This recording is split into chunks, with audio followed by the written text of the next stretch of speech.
This is your floor, Jade. Looks like this.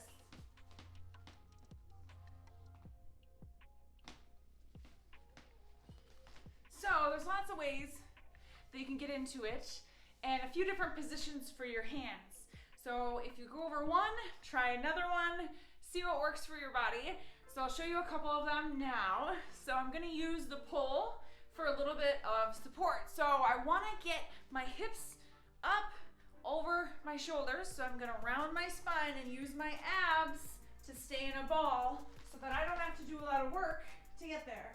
So I just use gravity as my friend. Thank you, gravity. And roll back. Ride the wave, let it happen. So I'm pressing into the pole behind me, or if you didn't have a pole and you were on the floor, you would press into the floor. So whatever one, that arm is gonna be the press arm, and then the other arm is gonna be the presentation arm. So think of making a tray in the hand of the split hand. So here, roll back. Outside hand is gonna push, whether it's the pole or the floor. And then my elbow, I kind of pull it out to the side, and then I make a little platter.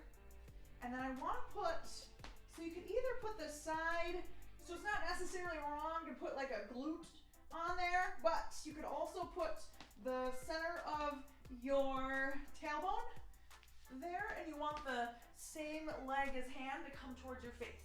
So now you can cheat your split and make it look really flat, even if you're not having your full flat yet. Full flat split yet. You can make it look really flat by kind of opening up, splaying the legs. So let's try a splay on the ground without any of the hand stuff or the hips up. So if you go like this, so whatever your highest split is on the floor, then lay your foot down on the ground, there's your split. So then from this angle,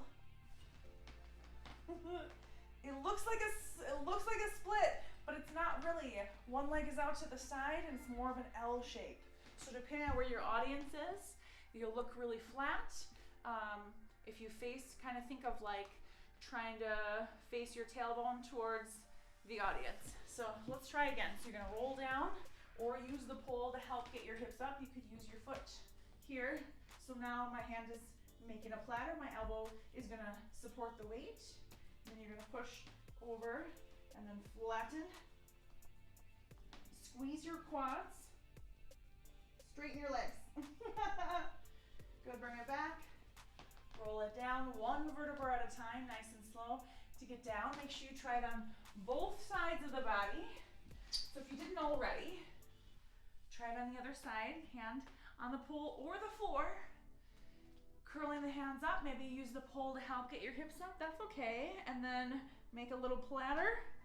Put your booty right on it. You could either put your booty or kind of like where your tailbone is, depending on the flexibility of your wrist.